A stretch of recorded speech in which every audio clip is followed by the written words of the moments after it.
Казахстан белән чикләш матур табигатьле эшчән халкы белән тирә-якта дан тоткан Озерки авылыннан, Еләк районыннан сезгә кайнар сәламнар килдем.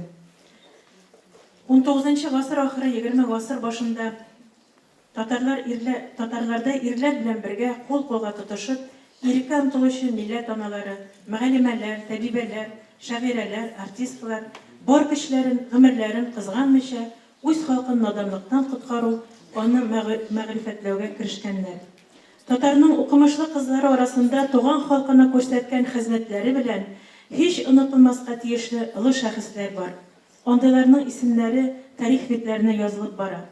Мөхлисә Бубый, Зөһрә Акчурина, Сара Шакулова, Гыйффәт Туташ, Махруй Мазафия, Оренбурда Зәйнәп һәм Фатыйма Адамовалар, Мәхүб Җамал Рамиева, Багбыстан Мааминова, Зәйнәп Сәгыйдә Фатыма Ильская, беренче табиб Разия Кытлыярова Сулейманова, соңрак Мәдинә Рәхимкулова, Әминә Моратова һәм башкалар. Оренбур мөселман хатын-кызлар хәрәкәте үзәкләренең берсе була. 1897 елда Оренбурда сәүдәгәр Хусейновлар акчасына яңа ысул белән укыту өчен беренче кызлар мәктәбе ачыла. Аның җитәкчесе Фатыма Миркамил кызы Адамова була. 1901 елда мөселман хатын-кызлар мәктәпләре саны инде 7-гә җитә. Шәһәрнең мөселманнар яшәгән төбәкләрендә, алар күбрәк шәһәр үзәгендә урнашкан бер артлы мәктәпләр ачыла. 1912 елның 12 майында Оренбург губерния журналында булган җәмгыятьләр эшләре буенча тыңлый. Губернатор карауга тапшырган Оренбургда яшәүче нәселдән килгән мактаулы гражданкалар Фатыма Миркамил кызы Адамова һәм Зәйнәп Мустафа кызы Адамова Оренбург мөселман хатын-кызлары җәмгыятен оештыру теләге белән белдерелгән гаризасын. Җәмгыятьнең максаты мөселман хатын-кызлары арасында аңң белем тарату, мохтаҗ хатыннар һәм балаларга матди ярдәм күрсәтү. Җәмгыятьнең эшчәнлеге Оренбург губерниясе белән генә чикләнә. Бу максатларга ирешер өчен оешма хокуклы әсәрләр бастырырга һәм таратырга уку залы, халык китапханалары, кызлар өчен һөнәри һәм башка мәктәпләр булдырырга. Ярлылар өчен санаториядә лекциялар, җыелышлар, әдәби кичәләр, әңгәмәләр, гамәли белем бирү курслары оештырырга.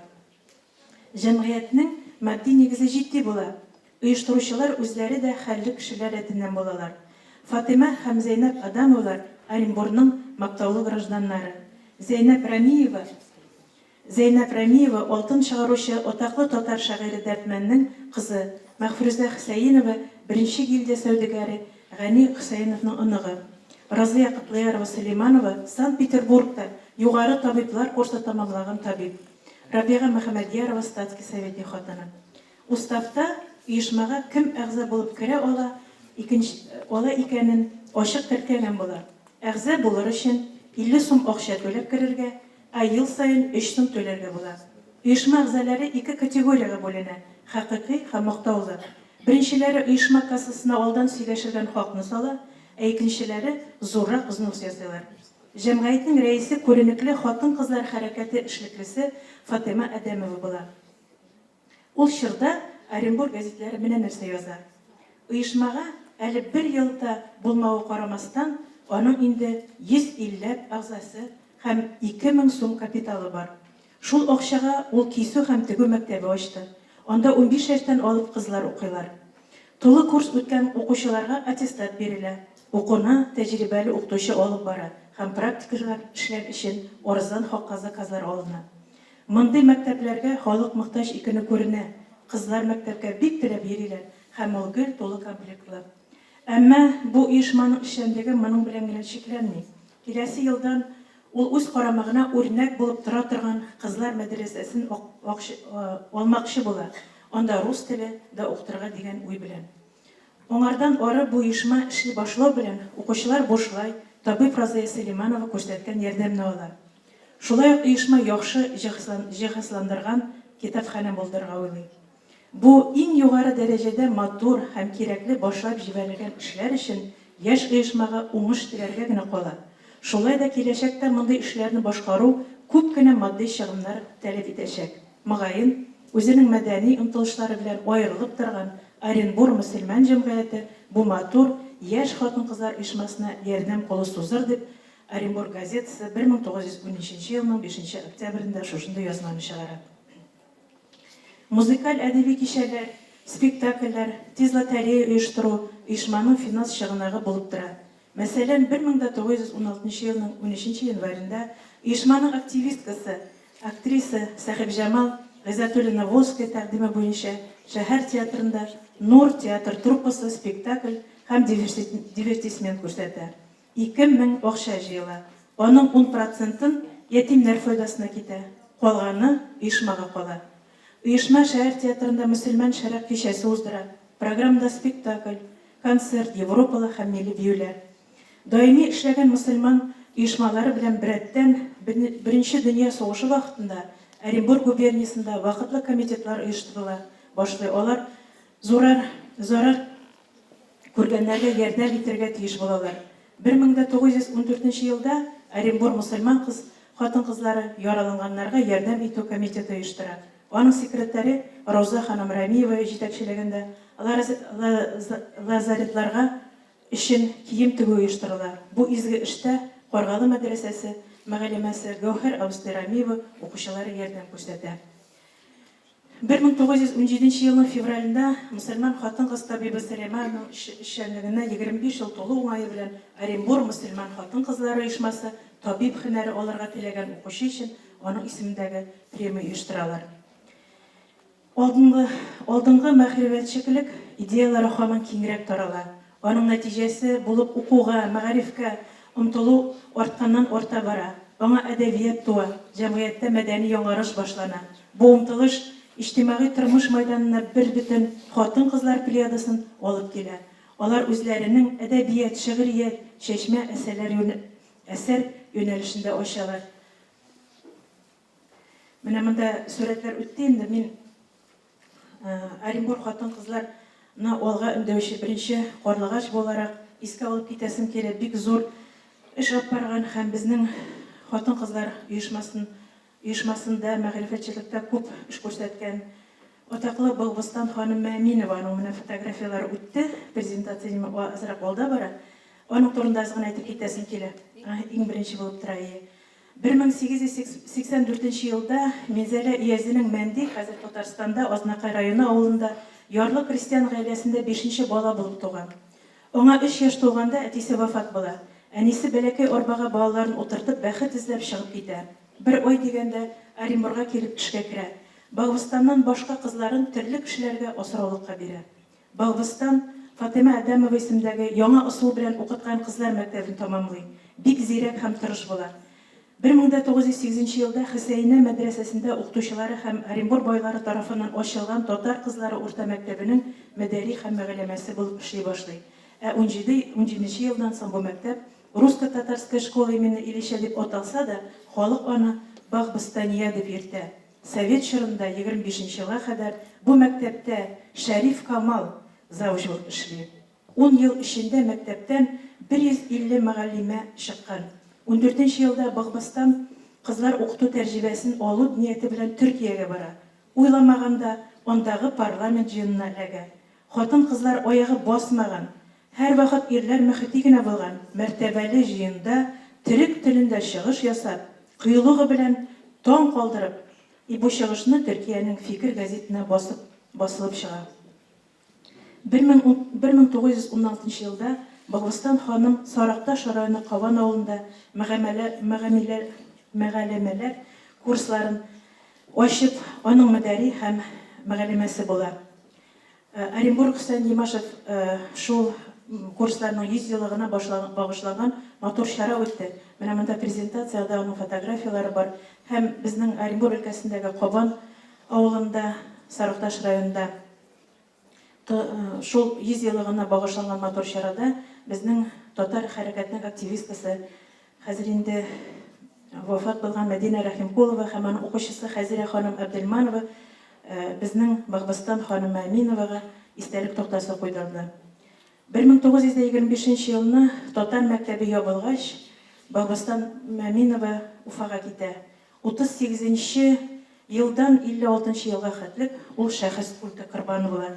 Себер сөргеннәрендә йөреп, Шуннан кайткачтан үзенең тормыш иптәше Габайдулла Радудинең язган китапларын барларга керешә. Баглыстан ханым 63 елның 9 мартында вафат була. Мин монда Зәйнәп Сәгыйдулла апай турында тагын бернигә хәтлек кенә аз гына әйтеп китәсем килә. Ул безнең Оренбур өлкәсенең тоже бик танылган хатын-кызларның эшкәрчеләре булып була. Ул матур китаплар яза, матур шигырьләр яза. Аның белән матур очрашулар үтеп, ул Тукайны яттан белгән шигырьләрнең берсе. 20 гасыр башы татар поэзиясында аеручы үзенчәлекле ис калдырган шагыйрьләрнең берсе. Ул Тукай поэзиясын аның әсәрләренә йогынтысында шагыйрә буларак формалаша. Шул чәчәккә охшап китсәм булмас микән? Кәләмемдән матур сүзләр тумас микән? Тукай кояш, аның җылы нуры астында, бишаракай, сары чәчәк үсмәс микән? Аның фотографиясе бар иде. Менә шушы. Һәм хәзерге, бүгенге көндәге безнең хатын-кызлар эшчәнлеге турында да әйтеп китәсем килә. Аларны беренче итеп Мәдинә Фәтхетдин кызы Рахимкулова турында берничә сүз әйтеп китәсем килә. Аның монда менә шушы Ул 16 елның 30 июньдә Башкортстан Миякәй районы Алы Киркәле авылында бай тарихлы, укымышлы гаиләдә дөньяга килә. Әтисе Мисырның Искәндәрия һәм Каһирә шәһәрләрендә медицина институтын белеп ала, берничә чит телдә иркен сөйләшкән була. Аның ысуллар кертеп мөгаллимәлек эшен алып бара. Әнисе Фатыйма да мөгаллимә буларак Ишбаби мәдрәсәсендә укыган. Безнең Мәдинә Рахимкулова 53 елдан авыл хуҗалыгы институтында Оренбургта. Ул 40 ел мәктәптә эшли, татар телен мәктәптә эшли, 53 елда авыл хуҗалыгы институтында физика һәм электротехника кафедрасында өлкән укытучы булып эшли. Шуннан соң 71 елда лаеклы ялга китә. 81 яшенә хәтле Петкалиятта безнең һәм Хөсәйния мәдрәсәсендә укыта. Китапханәдә татар теле, гарәп графикасын өйрәтә. Гомумән җәмгыять эшенең актив әгъзасы була. Лаеклы ялда ул 20дән артык китап яза. Риза Фәхретдин, Сәүдәгәр Хөсәйновлар, Бертуган Рәмиевлар һәм башка исемнәрне беренчеләрдән булып халыкка таныткан шәхес. Аның зур дәрәҗәсе шунда. Аның мәдрәсә Хөсәйния китабы бүген библиографик сирәк басмага әйләнде. Китапханәдә Мәдинә Рахимкулованың архивы саклана. Аның бай мирасы укучылар тарафыннан таләп ителә. Безнең Мәдинә апай Рахимкулова исеме Оренбургның библиографик һәм татар энциклопедиясенә теркәлгән. Без аның менә монда фотографиялары бар, аның кызы 100 еллыгында матур итеп аңа багышланган зур мероприятие үтте. Һәм шул мероприятиедән берничә фотографиямда куелган. Ул Санкт-Петербургның Ковалев зиратында җирләнгән. Без аны гел истә тотабыз һәм шушы көннәрдә ул яшәгән йортка истәлек тактасы куярга телибез. Һәм тагын да берничә сүз әйтеп китәсем килә. Әминә Гариф кызы Моратова, Әминә Маради, ул безнең өлкәбездә, өлкә күләмендә чыгып килгән Яңа вакыт газетаның журналисты булып килде. Ул корреспондент, корректор да, хәреф җыючы да, тәрҗемәче дә булды. 20 елдан артык гомерен Оренбур өлкәсендә туган телебездә чыккан бердән-бер басмага багышлады. Оренбурга килгән һәрбер данлыклы татар кешесе белән очрашты. Аның мәкаләләрен яктыртты газеталарда. Минтимер Шәймиев, Илһам Шакиров, Хәдичә һәм Чулпан Залилова һәм башкалар аның геройлары булды. Халык аларны яратып укыды. Ул Россия журналистлар союзы әгъзасы итеп кабул ителде. Бүгенге көннәрдә безнең Оренбур өлкәсендә хәзер бик матур итеп, бик яхшы итеп өлкәбездә Ак Калфак татар хатын-кызлары оешмасы эшчәнлеге активлашып китте. Зур роль монда уйный, конечно, безнең Альбина Авсалямова. Ул оешманың җитәкчесе. Аның җитәкчелегендә Оренбурда бик күп матур чаралар үтте. Районнарда, авылларда, Әбекәй Матуркай, Оренбур гүзәле, татар кызы һәм башка күп матур чаралар үтеп бара. Һәм үземнең чыгарышымның соңында шушындый сүзләр әйтәсем килә.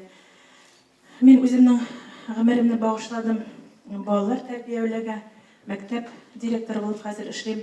И үзебезнең гореф-гадәтләрне, телне саклау өчен дә зур иң беренче үзеңнең теләгең булырга тиеш, үзеңнең янган йөрәгең булырга тиеш. Мин әйтәсем килә, менә без Оренбур өлкәсендә 16, безнең районда 16 мәктәп, шул 16 мәктәп, и бездә генә татар теле укытыла, атнасына 1 класстан 9 класска хәтлек 3 сәгать. Безнең өчен бөтен чаралар өлкәбездә, районыбызда ясады. Мәктәбебезне бик яраталар. 16 мәктәпнең 15-е Пятидневкада укый. Без беребезгә генә шундай рөхсәт иттеләр. Без атнасына 6 көн укыйбыз. Татар теле бездә федерал компонентка кереп, без үзебезнең телебезне укый алабыз. Бөтен тәрбия, уставыбызда язылган бөтен тәрбия мероприятиеләрне без татар телендә үткәрәбез. Балаларыбыз зур даннарга җиттеләр. Монда Казанда гел булалар. Менә безнең кызларыбыз кичә монда үтеп беткән международный татар теле олимпиада тоже зур урыннар алып, хәзер менә була торган рус теле буенча да олимпиадаларга киләләр. Зур баллар, 100 балл, 98 балл татар мәктәбе, район эчендә бер генә булган татар мәктәбендә шундый зур дәрәҗәләргә җиттек. И теләгебез бар, берәү дә безне кимсетми, берәү дә безне ниндидер хәзер сөйләр бит инде, ниндидер анда әйберләр ясамый, нинди мероприятие үтсә дә без озак еллар үзебезнең мәктәбебездә Оренбур өлкәсенең татар теле укытучыларының региональ мастер-классын үткәрәбез. Бездә кем беренчелекне ала, шул укытучы Казанга теге зур сынауга бара. Үзебезнең район җитәкчесе, өлкәнең җитәкчеләре, законодательный собрание депутатлары шундый рәхәтләнеп мәктәбебезгә киләбез. Исәнмесез, кадерле дуслар, дип, алар бөтенесе сүз башлыйлар. Шуңа күрә үзебезнең теләгебез булырга тиеш, үзебезнең янып торган җирәгебез булырга тиеш. Үзебез милләт җанлы булсак, без бөтен гореф-гадәтләребезне, телебезне югалтмасбыз дип уйлыйм. Без менә читтә торсак та бөтенесен сакларга тырышабыз. Һәм үземнең чыгарылышымны шушы сүзләр белән бетерәсем килә. Хатын-кыз ул изге җан иясе, нәсел җебен дәвам итүче, бер-берсенә ялгап буыннарына килер заманнарга илтүче. Игътибарыгыз өчен зур рәхмәт.